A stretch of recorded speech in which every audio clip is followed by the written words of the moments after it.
Ladies and gentlemen, welcome to the 12th round of the Fide Candidates 2021. The winner of this tournament will take on Magnus Carlsen in a World Championship match later this year. Going into this round, Nepomniachtchi with a half-point lead against Anish, Giri, with a few other players a point behind, namely Fabiano, Caruana. I'm going to jump into the games. We've got timestamps on the video player, and what a round this was, ladies and gentlemen. I've got nothing else to say. It's called Absolute Bloodbath because it was an absolute bloodbath. Let's just jump right into it. Liren against Grischuk. Liren begins the game with d4, and Grischuk responds with the more or less standard Queen's Gambit declined. We have Liren not going for a Catalan. He is known to play the Catalan. He goes for the two-knight setup, and now Black can play many different things. The Semi-Slav, the Vienna system. There's multiple Vienna systems in chess. Bishop to b4, which is the Rogozin, but we just have a standard Queen's Gambit decline. Bishop to f4, castles. And the ensuing position is one where Black voluntarily gives up Connect 4. Obviously, Eric Rosen giggled somewhere. But essentially what Black wants is to very slowly play c6, b6, a5, maybe knight to h5 to trade this bishop. And actually, Liren gives away the bishop pair and offers a damaging to his own structure because he's already set on the dark squares. He's got a lot of pawns on the dark squares. He will have many more pawns on the dark squares. In fact, watch as the game progresses, he quite literally puts every single pawn on a dark square. Have you ever seen something like that? All 8 pawns. And he's got a bit of a space advantage here. And essentially, Black is arguing like, look, over the course of time, I will slowly chip, and I'll be fine. Okay, I'm going to equalize the game. I will make the right breaks at the right moments, and we will, we'll have a good time. So first we have bishop to c4. Idea being that maybe you want to close the queen side, so you move your bishop out this way. Now, of course, after queen to c2, you would say, well, why is he not taking? He's not taking and playing queen c2 because just b5 and you'll never actually win this pawn. So instead he plays queen c2 first, trying to get Grischuk to either lock his bishop in or take his bishop, being Ding's bishop. And now we have a kind of preparation on the queen side, and finally we have a few trades. We have pawn takes b4, takes. Now, at this point, Grischuk he's accomplished everything he wanted. He has the dominant control of the a-file. He's not really worse at all. Position actually looks quite reasonable. But now, Ding has more space. That really is one thing that Ding has in this position, and he continues to kind of utilize that space. He slowly expands on this side of the board. Rook to c1, bishop to d8, queen e2, bishop f6, and we're like, oh, we're going to get a repetition? No repetition. Ding first kicks out the rook. That's step 1. Rook goes back to a6. Now Ding plays knight to e5. Hitting this knight, if knight takes knight, then probably pawn takes. Or maybe pawn takes like this, and then you'll transfer your knight to that square, and it'll hit everybody. But Grischuk doesn't want to trade knights. So we get knight moving out to d2, bishop to c7, and knight to b3. Ding is trying to make something happen with his horses, and that is why he rotates this knight around 1, 2, 3, 4 times, and now he reinforces the knight in the center. More or less, the position is still very much equal. And then all of a sudden, Liren begins mobilizing. He plays g4. You need to play where you are stronger. Grischuk is stronger on the queen side, but he can't really do anything on the queen side, okay? So we have rook to a6, f3, king f2, right? And now finally Grischuk starts infiltrating, but just very quick rook a2. Uh-oh, now I'm going to trade rooks with you. We have queen a8, knight c1, takes, and rook a3. Rook a3 looks like a mouse slip. Like I could see Grischuk playing this move, in a rapid game. But it looks like you were trying to take the rook on a2. You can't actually take the rook on a2 because after queen takes, we see the problem. Your pawn. And for example, if take, and then I just take, there is a very high chance this position is a nightmare to defend for Black. Because I'm going to put my knight there, like, give me a few moves, and you're going to suffer forever. But Grischuk plays rook a3, and after this simplification, he takes the knight. The problem is that he just gets a worse version of the endgame that we just discussed. So I'm not quite sure what Grischuk missed. Maybe he thought he was just saving this position with tactics. But he played the move f6, I'm assuming anticipating knight d4, and then takes, and the center opens up. But f6, it's like the best example of Ben Feingold's idea. Never play this move, just takes.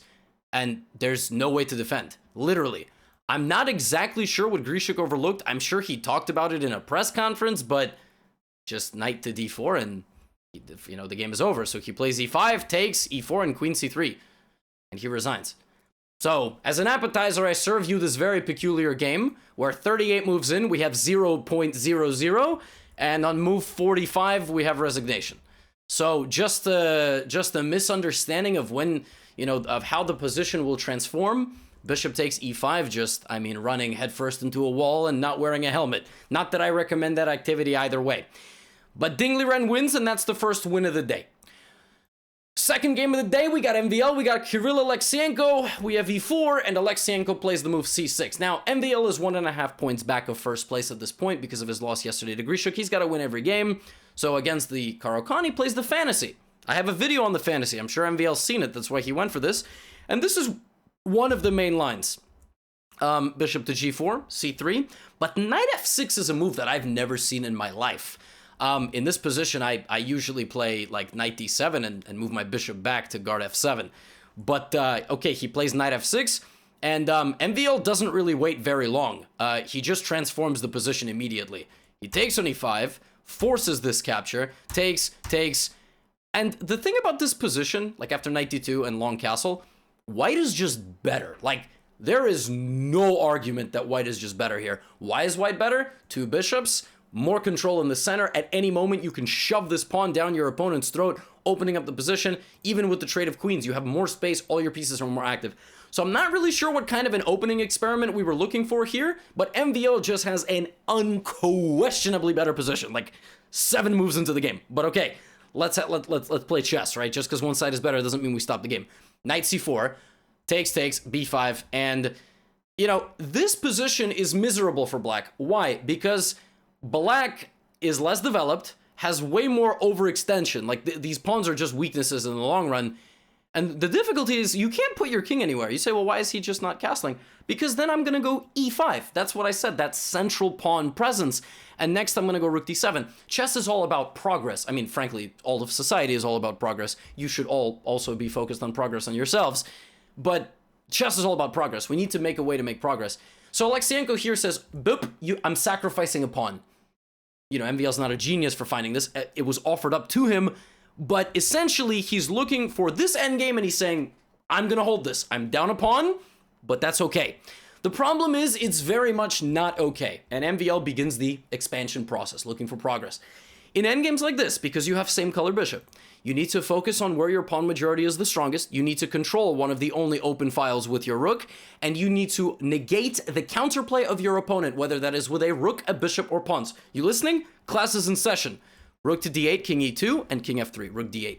Still, not too much danger here. Rook c1, and now very important move by MVL, c4, because it forces b4, and that side is now closed. Why is it closed? Because if you push 1, I will block. If you push 1, I'll block, and your rook can't get in. So now MVL turns his attention to the rook trade. See that? That's cerebral. He understands this endgame is winning for white. Why? Because you have the pawns on the square of your bishop that you can laser beam, and you have the majority of the pawns in the area where you need. And MVL just begins to improve his position very slowly. He baits the pawn move forward, right? Pawn to h5, and now the bishop goes back to f8. We have bishop to h4, bishop d6, e5, bishop c7, king e4, bishop a5. Now, if we just back up for a very quick second, if you run this, like this position, for example, at low depth, if you just like very quickly turn on the engine, first it says it's equal, and then you need to let it think. So endgames, like when it says +2, that means 2-pawn advantage. That doesn't actually mean anything. Like, if an endgame is beyond a certain threshold of of evaluation on the computer, one side is winning. If this position was a draw, it would say +0.99, because one side is up a pawn, so that's 1 pawn, and then it's just equal. But the longer you let it think, it finds the plan. Why is this winning for white? Black is out of moves, because you have a constant threat of infiltrating, and you have just this threat of just shutting down your opponent's mobility. So if you notice, he goes this way, because had he gone this way, MVL would have played this move. And then let's say king to f5. Okay, then I would have played this move, this move, this move. And your bishop's out of moves. So for example, bishop g7, I'm going to sneak around. Maybe I'll trade bishops with you. So for example, Like I'll say like bishop d8, bishop f8, bishop c7, and I will trade bishops with you.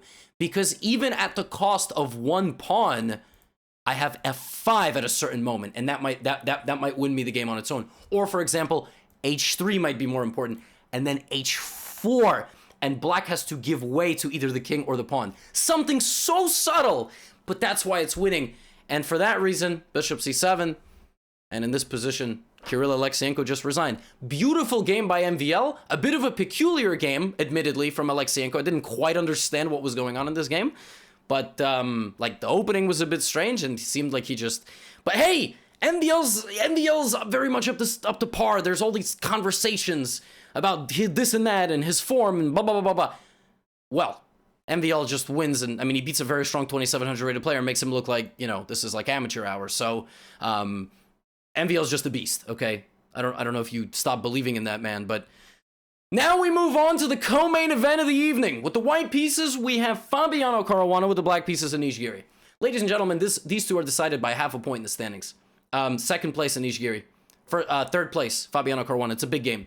And of course, it's a big game, so we have c5. Otherwise, Anish Giri would have played e5. Now, Anish has played a certain kind of Sicilian, knight to c6. Oh. And Anish goes for something known as the 2 knights Sicilian by black, or the 4 knights Sicilian if you include white's pieces. There is a lot of theory here, and most of it is very crazy, like bup, bup, bup, bup, bup, c4. Sometimes the king will walk out to f3. I'm not even joking. But Caruana steers the game into foreign land. And after takes, and castles, we have the following position on move 12. Totally out of the realm of theory, and a very imbalanced position. Why is it imbalanced? Well, black has very obvious sitting ducks in the center of the board. But the Sicilian is very wacky. It's very dynamic, and oftentimes this happens. To offset this, you have the open B file. Sometimes your queen will go to B8, and it's ugly, but it'll do the job. Kind of like me as a content creator.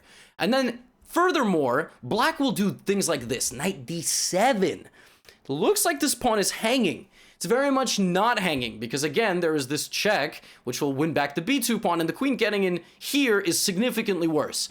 So, we have rook to d1, and there was some moment, like around here, there was like a ridiculous engine move, h5, and I tweeted about it, and the computer wants to meet bishop h6, threatening mate with like this. Yeah, shut up, computer. So, rook to d1, rook e8, king h1, queen b8. And it was at this moment that after knight e5, b5, rook c8 takes, Caruana played knight d5. So he uses the flank pawn weakness to trade off the c pawn to put his knight into the middle. That looks very nice. But Anish says, have my bishop. Bro, like, I don't care. That's my worst piece. That's like robbing a guy's house and stealing a fork. Go for the art. Go for the money. Why are you stealing the fork? What is that, like the most expensive fork in the world? That bishop is garbage. Go ahead and take it. And Fabiano says, nah, I'm good. I don't want it. Instead, I'm going to defend my c-pawn. The problem is that right around this moment, there is the constant threat of the position completely simplifying. And I'll give you an example. Like right here, we could have had this. And it's just equal. I mean, maybe even black can argue that they are slightly better because white has this weakness. And I was worried that was going to happen. But the players just constantly kept hitting us with that foreplay. They weren't giving it to us. They were like, no, we're gonna keep all our pieces on the board. And Anish does this. He trades dark squared bishops, doubles his pawns, and opens up his king. And that's a big decision, but now he's fighting for the dark squares. You see, you have light squared bishop and knight, light squared bishop and knight.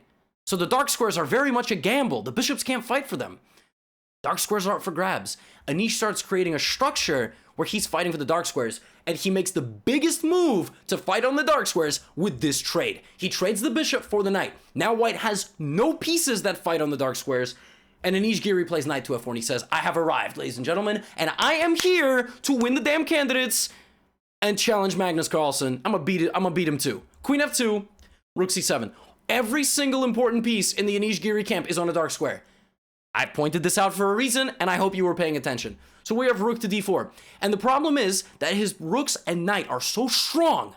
They're so strong, and these are just waiting to be captured. So he plays this very nice move, queen e8, beautiful move, hits the bishop, threatens to infiltrate over here. All this time, And by the way, this forces Caruana to give up the c4 pawn. All this time, Caruana is also down on time because it was a very wacky game. Fabiano did not get a chance to play 30 moves of prep like he did against Maxime Vachier Lagrave. Queen takes a7, rook a4, that queen on e8, that beacon of hope. Defending the rook, queen comes back to f2, and rook a3. Fabiano Caruana is down a pawn. Now, having said that, all the pawns are in this rectangle, okay? So, are you actually going to be able to win using that pawn majority is another question. So here we go, h4. Big decision, very risky decision. Trying to create chaos, Anish Giri again plays the best move, queen e5. All dark squares, all about the dark squares. Let this be an example of how to play on color complexes and how to trade what pieces, whether you want to fight for light or dark squares. H takes, queen takes, rook e1, rook a8. Ladies and gentlemen, we have arrived at the time control. Now, around here, there was a chance, I believe, somewhere here, like, we could have had, like, rook b1 threatening mate, sacrificing the queen, I think something like that, but you can just go back, and that's exactly what happened. And here, Anish Giri, it's move 42, so he got the extra time. Anish Giri played the move of the game, again, in tune with the same side attack, where you're castled, but still understanding that it's okay to push pawns where you're castled, f5. And you know what the idea of that move is, ladies and gentlemen? It's not just attacking.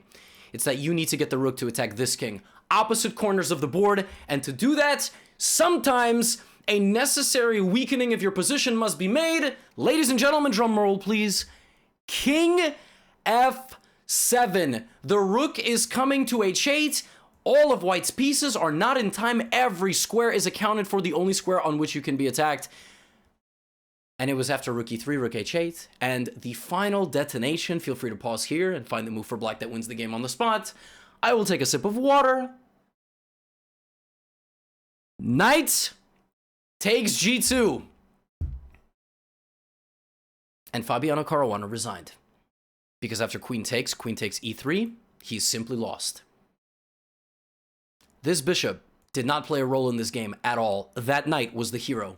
Light squares versus dark squares, yin and yang. Beautiful. Anish Giri just becomes the second player or the third player in this event to win a game with the black pieces. None bigger than this victory against Fabiano Caruana. Absolutely massive win. But we are not done because we have a fourth game. Wang Hao with the white pieces. Jan Nepomniachtchi with the black pieces. Jan is cruising, vibing at the top of the standings, and has a better tiebreak than Anish. So if they tie for first, because Nepo beat Anish in the first round in 2020, he's got the better tiebreak. So he's chilling. He plays the Petrov defense. Takes d6. This is mainline Petrov. I mean, it's a completely symmetrical position. Draw. Done. Levy, you should have shown this game first. Not so fast. Total symmetry. To the point that these dudes trade queens on move 9. What is this, the Russian league? Where, this is the candidates? Wang Hao. Why is Wang Hao not trying to, like, take his head off? Like, anyway, knight c6. I'm not gonna lie, ladies and gentlemen, not too much happened in this game for the early going. They traded, and the king went back to f8. Little hand castling action there, instant replay. Like, your king's in the middle, so you put your rook, and then you slide behind it. That's called castling by hand. Learn something new every day. And this position is a whole lot of nothing. Not even joking, it's a whole lot of nothing. So, how does a guy who is winning the candidates beat a guy who's not doing so great in the candidates, but is still a very good player? How do you create winning chances in a position that's completely symmetrical? You play moves like a5, flank pawn pushes to weaken structures, and the other guy responds. And now a whole complex of squares begins opening up. So first we have c6. This is always very good, the two A and D pawns with pawns like this, just trying to control infiltration squares, right? Rook d1, h5, another flank pawn push. Now you can't play h4, and because you can't play h4, okay, well, he tries to, you know, create his little flank here, take a little bit of space. So we have f3, knight b6, and it just becomes a shuffling game. We have knight d7, bishop g5, knight f8, a lot of knight dancing, and now a big decision. Do you trade one of the bishops for the knights? No, because bishops are better. But now, a very important break. c5. It's all about that pawn play. He prepares a square that is guarded 3 times. The square that he's guarding basically more than any other square in the entire position. And now we have a little bit of an opening. And the bishop goes back to b6. Isolated pawn. Not always good. But if it's supported by pieces, like knights and bishops, then it is very good. And it will begin to expand. And you will be able to push it forward. And you see that the constant threat of that happening forces Wang Hao to play on this side of the board. b4. The knight goes back to c7, offering a trade of rooks. Wang Hao more than happy to take it. But around here, Nepo lost the pawn. And yet, the winning chances are still with Nepo, because this pawn is very weak. And if you look around and you go, well, white's got a passed outside A pawn. That must be good, right? Outside passed pawns, they're good. If and only if they can be pushed. Let's also not negate the fact that once you take on c3, black also has a passed pawn of his own. So now we have a further simplification. Rook knight 4, rook knight 4. But it was at this point that most of the commentary teams around the world, at this very moment, because this is move 40, and the players get their extra time, started to say, Nepo's got serious winning chances. Why? In endgames, these things matter. Material is equal, we know that. Piece activity. And one guy very clearly has the other guy boxed in. And that guy is Nepo, and he's boxing in Wang Hao. I would hope they didn't switch opponents in the middle of the game. And so Nepo now goes, wait a minute, I put my rook behind your pawn. I cut your king off on the second rank due to your early weakening pawn moves. And what I'm going to do now is just flank pawn push. Remember, to weaken flank pawn push, h4. This move I wanted to play a long time ago. If you take, I take and I get in. It's game over. So you can't take. But you know what my pawn's going to do? I'm not coming in to take. I'm going to plant. Because now this is a permanent liability for you. In many positions, imagine these two pieces didn't exist. I can take, and promote. Uh-oh. So now we have a7. But one guy is covering the other guy. And what Nepo is not doing here is moving where he can be checked. He would just take the rook. If his king went to e6, then check, and you promote. Very important. When a rook is waiting to get out of the way to push the pawn, don't get any of your pieces in danger. So king to e7, pawn to g4. But now Wang Hao has to sacrifice. He's simply out of moves, so he goes for the d pawn. And ladies and gentlemen, he gets it. But Nepo is still long-term lingering with all of these problems. And it's funny, I was in a taxi about 30 minutes ago, and I was coming home. And I saw this position, and I was trying to figure out how Nepo was going to win it. Rook c8 check, rook d8, rook f2. And you cannot guard this pawn. Because of how passive the pieces are, you cannot bring any of your pieces back to guard anything. And after king g1, rook takes f3. It was in this position, with the threat of infiltrating and trying to get to the h2 pawn or to the g pawn, that Wang Hao resigned. And at this point, you're going to say, what? It's not over. It's not. It's not over. Why did Wang Hao resign? Maybe he didn't want to suffer another 30 moves. But this win maintains the half a point advantage that Jan Nepomniachtchi has over Anish Giri. Ladies and gentlemen, these are your standings after 12 rounds. Nepo maintains the lead. Anish needs to win the candidates by half a point. He cannot tie.